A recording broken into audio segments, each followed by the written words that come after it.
assessment asks us to predict the product of this organometallic reaction. We're going to form a bond between the carbon bearing the metal and the carbon bearing the leaving group. So we're going to form a bond between carbon 1 and carbon 6, at least as I've numbered it. That will form a new 6-carbon ring in our product.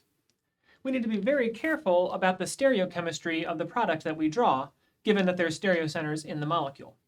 I'm going to start by drawing the 2,3 bond first. This will be the carbon 2, carbon 3 bond first. I'm going to rotate the benzene ring around so that carbon number 1 is now on the left side. That will form a bond to carbon 6. Carbon 6 is attached to carbon 5. And carbon 5 is attached to 4, which is attached to 3.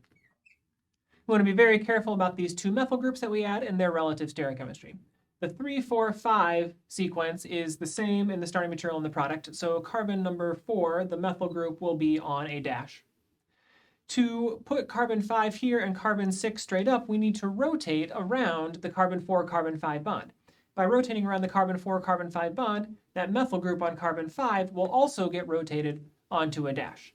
This is the product of this reaction, being very careful to get the correct stereochemistry of the two methyl groups.